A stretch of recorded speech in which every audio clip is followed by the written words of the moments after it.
अस्सलाम वालेकुम, मेरा नाम डॉक्टर शफीक चीमा है। आज हम बात करेंगे जो पेशाब में यूरिन में कभी कभी स्मेल आती है। तो बहुत सारे पेशेंट आते कहते हैं जी पेशाब से बू आ रही, स्मेल आती। तो यू ऑलवेज टेल देम कि पेशाब से थोड़ी सी तो नेचुरली भी स्मेल आती है क्योंकि इसमें वेस्ट प्रोडक्ट्स आते हैं। लेकिन कभी कभी शिकायत ये होती है कि ज़रूरत से ज़्यादा आती है, यानी पहले उसी पेशाब में से जो हम करते थे इतनी ज़्यादा नहीं आती थी, अब ज़्यादा स्मेल आती है।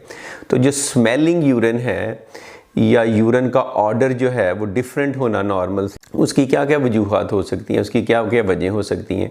एक तो ये कि एक ही बंदे में मुख्तलिफ टाइम पे थोड़ी डिफरेंट स्मेल हो सकती है डिपेंडिंग अपॉन उसका वाटर इनटेक कैसा है, वेस्ट प्रोडक्ट्स कितनी निकल रही हैं, या लोगों में आपस में भी डिफरेंस हो सकता है कि एक बंदे के यूरिन से बिल्कुल स्मेल नहीं आती, दूसरे में से थोड़ी सी आती है।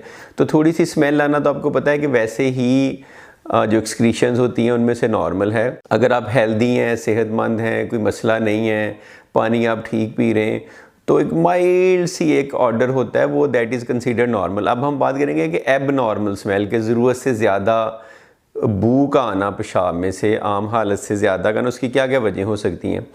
सबसे पहले तो ये समझना ज़रूरी है कि पेशाब से बू आती क्यों है। पानी आप भरते हैं पानी गिलास में तो उसमें से कोई स्मेल नहीं आती, बड़ा अच्छा फ्रेश ऑर्डर होता है। पेशाब में चूँकि वेस्ट प्रोडक्ट्स आती हैं, यूरिया वगैरह आता है, उनकी फिर आगे ब्रेक डाउन प्रोडक्ट्स बनती हैं, अमोनिया स्मेल करता है, तो उसकी वजह से पेशाब में से स्मेल आ सकती है। अब जितने ज़्यादा वेस्ट प्रोडक्ट्स ज़्यादा होंगे, जितने ज़्यादा यूरिया क्रिएटिन ज़्यादा निकलेगा, उतनी ज़्यादा अमोनिया बनेगी, उतनी ज़्यादा स्मेल आ सकती है। तो हैंस इससे एक नतीजा तो ये निकला कि अगर आपके वेस्ट प्रोडक्ट्स किसी वजह से ज़्यादा निकलते हैं तो उसमें आपके ज़्यादा स्मेल आ सकती है। मुख्तलिफ डिजीज़ कंडीशन में हो सकता है, या इस सूरत में भी हो सकता है कि आप पानी कम पी रहे हैं तो रिलेटिवली वेस्ट प्रोडक्ट्स उतने ही निकलने हैं। यूरिया क्रिएटिन तो बॉडी, अगर आपका किडनीज नॉर्मल है तो उतना ही निकलेगा, लेकिन पानी कम होने की वजह से उसकी कंसनट्रेशन ज़्यादा हो जाती है कि यूरिया क्रिएटिन और उसके जो ब्रेक डाउन प्रोडक्ट्स और अमोनिया बनता है वो ज़्यादा कंसनट्रेशन में होगा तो ज़्यादा स्मेल प्रोड्यूस करेगी। तो डिहाइड्रेशन या पानी की कमी एक ऐसी वजह हो सकती है कि आपको पीले से रंग का कंसनट्रेटेड पेशाब आए और उसकी आम पेशाब से बू भी ज़्यादा हो, क्योंकि उसमें पानी कम है, वेस्ट प्रोडक्ट्स ज़्यादा हैं, उसकी बाई प्रोडक्ट्स ज़्यादा बन रही हैं, तो इस वजह से वो हो सकता है। तो वेस्ट प्रोडक्ट्स का ज़्यादा निकलना या डिहाइड्रेशन का या पानी का कमी होना एक वजह हो सकती है।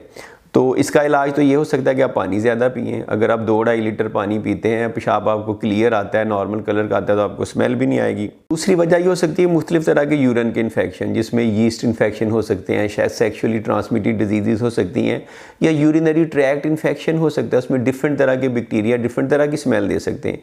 तो जब पेशाब में इन्फेक्शन होगा, पेशाब जल के आएगा, दर्द से आएगा, बार बार आएगा, तो उसमें पॉसिबिलिटी है कि बैक्टीरिया की वजह से, यूरिन इन्फेक्शन की वजह से, चाहे वो ब्लैडर का इन्फेक्शन हो, सिस्टाइटिस हो, या फिर किडनी का इन्फेक्शन हो, पाइलोनेफ्राइटिस हो, पेशाब में जो है ना आपको स्मेल आ सकती है। तीसरा, कुछ खाने इस तरह के होते हैं, फूड आइटम इस तरह के हो सकते हैं, जैसे एस्पैरागस है, उसमें से इट्स कंसीडर्ड के उससे स्मेली यूरिन आ सकता है, या इवन गार्लिक है, या अनियंस हैं, सैल्मन है, फ़िश है, तो काफ़ी, या अल्कोहल, कुछ लोग जो शराब बाहर के मुल्कों में पीते हैं, तो ये कुछ ऐसी फूड आइटम्स हो सकती हैं जिससे स्मेल आती है। उसका आपको अंदाज़ा हो जाना चाहिए। तो एक फूड आप उसका तो फिर आसान ये है कि या तो स्मेल को इग्नोर कर दें या फिर वो फूड आइटम ना लें जिससे आपका ख्याल है कि आपको ये प्रॉब्लम हो रहा है। इसी तरह से मुख्तलिफ डिजीज़ कंडीशन है, जैसे शुगर है, डायबिटीज़ है, उसके रिजल्ट में डायबिटिक कीटोएसिडोसिस होता है। तो जब यूरिन में बहुत ज़्यादा शुगर आएगी तो उसकी भी एक फ्रूटी सी स्मेल होती है। इसकी ट्रीटमेंट तो यही होगी कि आप शुगर का अच्छा कंट्रोल करते हैं, डायबिटीज़ का अच्छा कंट्रोल करते हैं, डायबिटिक कीटोएसिडोसिस नहीं होने देते, तो आपको ये मसला नहीं होगा। तो it's not that big of a deal.